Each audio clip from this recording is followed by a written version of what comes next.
Hello, friends. Robert Bevan here, author of the Caverns and Creatures series of comedy, fantasy novels, and short stories. With me is Sam West, and today we're going to be talking about the spell Fire Shield. Yeah. All right. I've got generally good impressions about this one, which makes me think you're going to say it sucks. I don't think it sucks. I think there's a window where Fire Shield can be very good, and there's a suite of characters that will really like Fire Shield. That is not going to be the vast majority of characters, though, that can take All it. right, I'm interested in hearing the very good window because my impression was okay across the board if you're not doing anything with that 4th level slot. The very good window is before you get 5th level spell slots. Because the moment you can do better things than this, and you can very quickly do better things than this, it becomes a lot less powerful, and the builds around it become a lot not as great. Now, granted, you have the option on times. This is definitely a spell that if you want to get it to be a very effective, you want to build around it. You want to have a character that's aimed at using this as an offensive tool, not as a defensive tool. In order to do that, you kind of have to make sure you're building the wizard, you're building one of the subclasses of warlock that get it or whatever, the artificer that gets it. You're building towards playing a frontline martial-gish wizardy character. You can conceivably, after you get this at 7th level, start multiclassing into other more tanky stuff. There's definitely some cool builds you can do that take you different directions once you get Fire Shield. But this can be an integral part in those builds and be pretty neat. And as long as you're not getting to tiers where much more bananas builds become apparent and ready and usable, this can be pretty fun. See, my thoughts were that more of just a passive possible damage as long as you're not doing anything else, because it lasts 10 minutes and does not require concentration. Sure. So, look, are there? You're talking about fifth level spells that can have better effects, but are there ones that can't be used at the same time as this? Not really, but you have the justification of what you're doing with those spell slots will change pretty radically. So while Fire Shield is something you can just stick on you for a 4th level spell slot, it lasts 10 minutes, which means you're probably doing it before an encounter or before a pair of encounters. You're probably doing it whenever you know you're going into a fight relatively soon. And because it's a pretty harmless prep spell for that reason, if you have the 4th level spell slots flying around, it can often feel like, well, there's no reason not to cast this. And that's pretty true. There isn't a whole lot of reason to not want this just on. It gives you some semblance of free damage, that's just good. It's out of the gate, You're looking at a good spell because you're getting free damage. That's the floor use case of it. I'm thinking of the spell in a little bit more of a how do I maximize and get the most bang for my buck out of it, because I think that's where the spell is at its most interesting.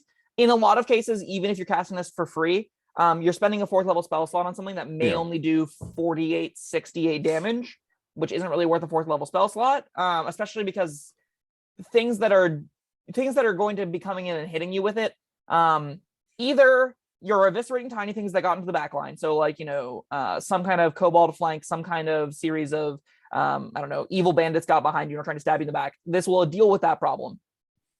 It'll cost you some health, but it'll deal with that problem. As you get to higher and higher tiers, you're dealing with larger things. So as you deal with more and more larger things, 1 or 2 attacks will often break you. And that makes it harder to be good, but it still will give you that extra free damage, which again, never is bad. Yeah. And so what are some other comparable spells to this? Fire Shield is fairly unique. There aren't a lot of great options that are free to use like this. Being able to just sit something on yourself and not worry about it ever again is pretty handy. You have some things that are good at mitigating damage, so like Mage Armor and Shield obviously jump to mind as things that are aimed at you not getting hit at all.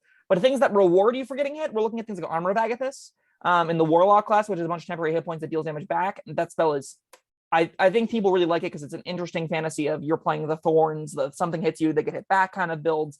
Unfortunately for those people, it is a horrendously bad spell in most cases. You have to get it to like 4th or 5th level before it starts being usable, and that's just whatever people start out damaging it. Once you get to, there's like 3 levels where it's a decent spell.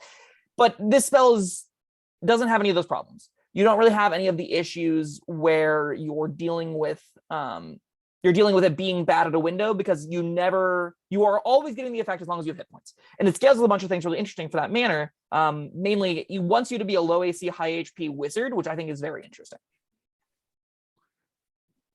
Okay, well, what about oh crap, I had a question lined up. It'll come to me. I believe in you. You can do this. Oh, yeah, of course. The yeah, you have your options. You have cold or fire. Do you see any difference between those? No, I didn't think so. Most of the time, if you're the super competitive player and you want the best damage type, there's almost no reason to take fire because more things have fire resistance than cold resistances. If you're going into hell to fight demons, yeah, make it do cold damage. Don't make it do fire damage. If you're going into fight, ice giants in the frozen north, make it do fire damage, not cold damage. It's kind of a no-brainer. Damage types are such a mood factor. Also, it gives you relevant resistances. Yes. Anything to say there? Okay. You do get some interesting decision making in that if you're fighting things that are both dealing fire damage and resistant to fire damage, you have to pick if you want them to get hit less or you want to hit harder. Most of the time, you're going to want to get hit less. I have a hunch if you're using the spell. If this is a spell that you're just casting because you want to cast it and you don't want to have to think about it and you're not building around it, but it's just a nice little, okay, I have my fire shield up for 10 minutes before we go in here. It's one of the 6 things I'm casting before this encounter. Then you're probably going to want to take resistances. If you're playing it as the damage dealing spell, which I think is where I would want to use it, but probably not where the majority of people will get their use out of it from. You would want to be taking whatever the non-resistance is. So if you're fighting fire snakes that do fire damage and are resistant to fire damage, you would take cold. If you wanted to deal damage to them, you would choose fire if you wanted to take less damage from them. That is somewhat of an interesting decision that I shouldn't just immediately overlook like I did earlier. You get some amount of, how relevant is this? Because the creature types that normally deal the kinds of damage are resistant to the kinds of damage.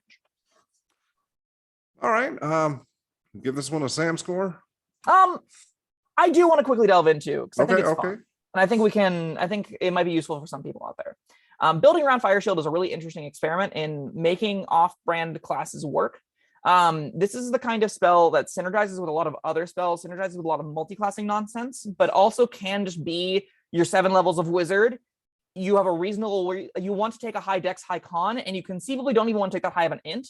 You can do some cool builds with this. So spells like Shield give you protection whenever you really need it to give you high ACs. You can take things like the Abjurer subclass to get temporary hit points as well, where your whole job will be to sit inside as many creatures as possible and just get procs off of this over and over and over again.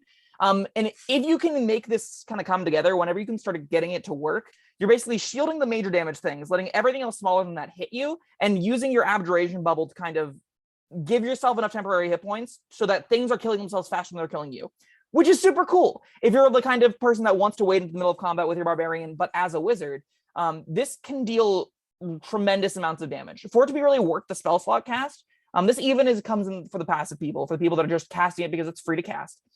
For it to really be worth the 4th level slot, I think you really want to be getting at least 88 damage out of this.